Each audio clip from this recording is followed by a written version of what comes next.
Hello friends, आप सभी का स्वागत है इस चैनल में। इस वीडियो में हम Indian geography related important MC question cover करेंगे और ये मेरा इंडियन ज्योग्राफी पे 8th लेक्चर है।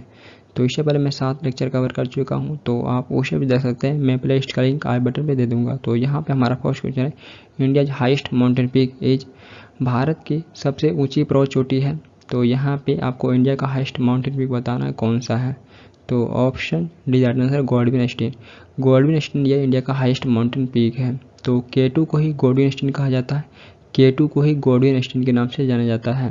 तो ये काराकोरम रेंज में स्थित है। ये आपको काराकोरम रेंज में पाकिस्तान एक्यूपाई, गिलगित बल्टिस्तान और जिंगजियाकड़ रीजन में देखने को मिलेगा। तो पाकिस्तान एक्यूपाई, गिलगित बल्टिस्तान ये पाकिस्तान के कंट्रोल में है और जिंगजियाकड़ रीजन ये चाइना के कंट्रोल में है।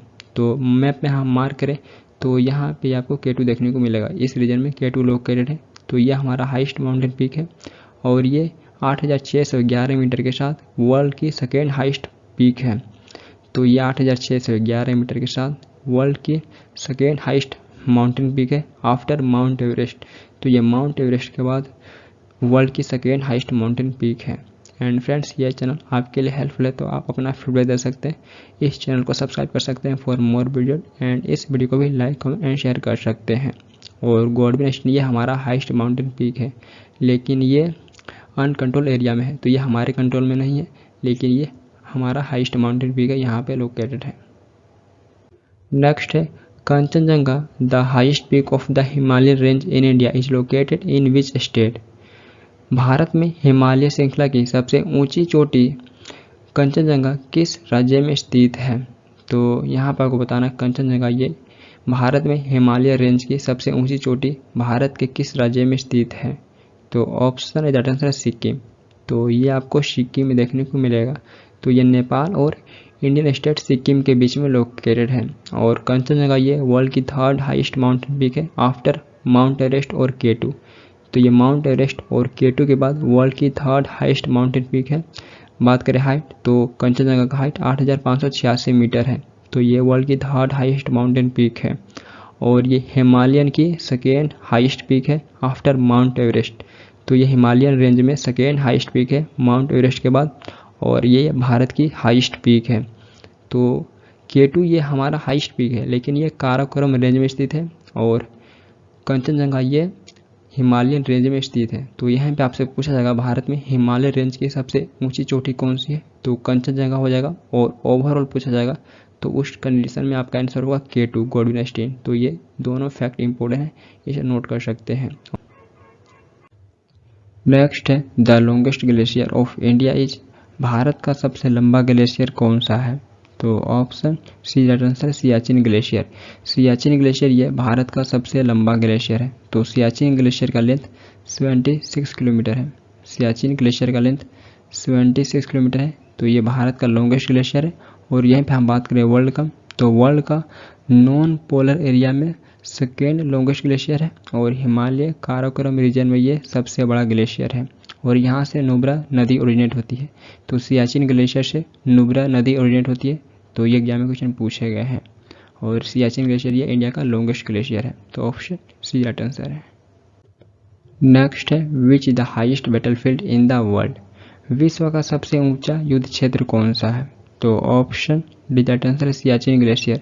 सियाचिन ग्लेशियर ये वर्ल्ड में हाईएस्ट बैटलफील्ड है। तो ऑप्शन डी दैट आंसर है सियाचिन ग्लेशियर। नेक्स्ट है Siachen glacier is located to, तो ऑप्शन बी दैट आंसर है नॉर्थ ऑफ नुब्रा वैली। तो ये नुब्रा वैली के नॉर्थ में लोकेटेड है सियाचिन ग्लेशियर। तो ये आपको नुब्रा वैली के पास में देखने को मिलेगा। तो ये भी हम क्वेश्चन पूछा जाता है ये किस वैली के पास में लोकेटेड है, तो ये नुब्रा वैली के पास में लोकेटेड है लद्दाख में। नेक्स्ट है विच of the following mountain range is the oldest in India, निम्नलिखित में से कौन सी पर्वत श्रृंखला भारत में सबसे पुरानी है। तो यहाँ पे आपको बताना ऑप्शन में से कौन सा माउंटेन रेंज इंडिया में सबसे ओल्डेस्ट है। तो ऑप्शन सी दैट आंसर है अरावली रेंज। अरावली रेंज ये इंडिया का ओल्डेस्ट माउंटेन रेंज है। तो ये दिल्ली में शुरू होती है, इसके अलावा ये हरियाणा राजस्थान होते हुए गुजरात में एंड होती है। तो दिल्ली से शुरू होकर हरियाणा राजस्थान होते हुए ये गुजरात में एंड होती है और ये वर्ल्ड के भी ओल्डेस्ट माउंटेन रेंज है। तो ये भी इंपॉर्टेंट पॉइंट है, ये वर्ल्ड के भी ओल्डेस्ट माउंटेन रेंज है। नेक्स्ट है which the highest peak of the Aravalli mountain range, Aravalli mountain range का हाईएस्ट पीक कौन सा है? तो यहाँ पे आपको अरावली माउंटेन रेंज का हाईएस्ट पीक बताना, हाईएस्ट पीक कौन सा है। तो ऑप्शन डी दैट आंसर है गुरु शिखर।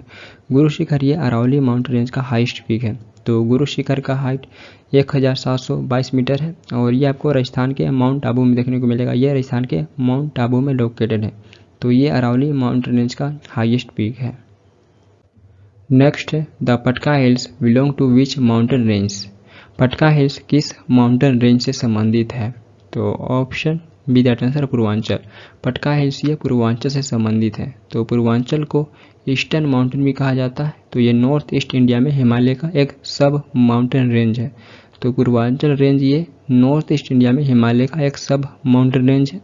और आपको पूर्वांचल रेंज में Patkai hills, Naga hills, Mizo hills और मणिपुर हिल्स देखने को मिलेगा। तो ये सारे हिल्स पूर्वांचल रेंज में लोकेटेड है। नेक्स्ट है what percentage of the total area of India is covered by planes?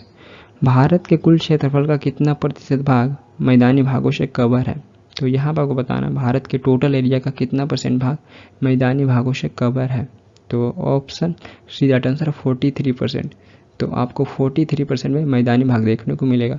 तो भारत के टोटल एरिया का 43% ये मैदानी भाग से कवर है। तो option C that answer 43%। Next है what percentage of the total area of India is covered by mountains? भारत के कुल क्षेत्रफल का कितना प्रतिशत भाग पर्वतों से कवर है? तो यहाँ पर आपको बताना भारत के टोटल एरिया का कितना परसेंट भाग माउंटेन से कवर है। तो ऑप्शन बी दैट आंसर 30%। तो 30% पे आपको माउंटेन देखने को मिलेगा। तो भारत के टोटल एरिया का 30% माउंटेन से कवर है। नेक्स्ट है what percentage of the total area of India is covered bye plateau?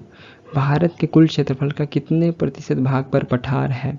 तो यहाँ पर आपको बताना भारत के टोटल एरिया के कितने परसेंट पे पठार है। तो ऑप्शन दैट आंसर है 27%। तो भारत के टोटल एरिया के 27% पे पठार है। तो भारत के 43% में आपको प्लेन एरिया देखने को मिलेगा। देन 30% ये माउंटेन से कवर है। देन इसके बाद ये 27% बचता है। तो ये प्लेट्यू पठार से कवर है। तो ये भारत का टोटल जियोग्राफिकल एरिया है। नेक्स्ट है इन which state is the Guru Shikhar peak located? Guru Shikhar peak किस स्टेट में स्थित है? तो ऑप्शन डी दैट आंसर है राजस्थान। राजस्थान में गुरु शिखर पीक लोकेटेड है। तो option D that answer Rajasthan. Next है which hill station names means place of the thunderbolt? किस हिल स्टेशन के नाम का अर्थ है वज्र का स्थान? तो ऑप्शन सी दैट आंसर है दार्जिलिंग। तो दार्जिलिंग के नाम का अर्थ है वज्र का स्थान। तो ये वेस्ट बंगाल में लोकेटेड है। तो दार्जिलिंग के नाम का अर्थ है प्लेस ऑफ द थंडरबोल्ट, वज्र का स्थान। नेक्स्ट है the headquarter of the survey of India is located in? भारतीय सर्वेक्षण विभाग का मुख्यालय कहाँ स्थित है? तो यहाँ पे आपको सर्वे ऑफ इंडिया का हेडक्वार्टर बताना है कहाँ पे लोकेटेड है। तो ऑप्शन डी दैट आंसर है देहरादून। देहरादून में सर्वे ऑफ इंडिया का हेडक्वार्टर लोकेटेड है। तो देहरादून उत्तराखंड में सर्वे ऑफ इंडिया का हेडक्वार्टर लोकेटेड है। और फॉर्मेशन बात करें कब हुआ था सर्वे ऑफ इंडिया का फॉर्मेशन? तो 1767 में सर्वे ऑफ इंडिया का फॉर्मेशन हुआ था। तो रफली बोल सकते हैं आज से 256 साल पहले सर्वे ऑफ इंडिया का फॉर्मेशन हुआ था। और इसका हेडक्वार्टर देहरादून उत्तराखंड में लोकेटेड है। नेक्स्ट है the tropic of cancer passes through 8 Indian states which of the following is not one of them? कर्क रेखा 8 भारतीय राज्य से होकर गुजरती है। तो इनमें से कौन सा एक राज्य नहीं है? तो कर्क रेखा ये भारत के 8 राज्य से होकर गुजरती है। तो ऑप्शन से कौन सा एक राज्य नहीं है? तो ऑप्शन दैट आंसर असम। तो ये असम से होकर नहीं गुजरती है। तो कर्क रेखा को हम मार्क करें तो कर्क रेखा ये गुजरात, राजस्थान, मध्य प्रदेश, छत्तीसगढ़, झारखंड, वेस्ट बंगाल होते हुए त्रिपुरा, मिजोरम से गुजरती है। और असम यहाँ पे लोकेटेड है। तो ये असम से होकर नहीं गुजरती है। तो ये भारत के 8 राज्य हैं जिनसे होकर कर्क रेखा गुजरती है। और ऑप्शन में आपको असम देखने को मिल रहा है। तो ये असम से होकर नहीं गुजरती है।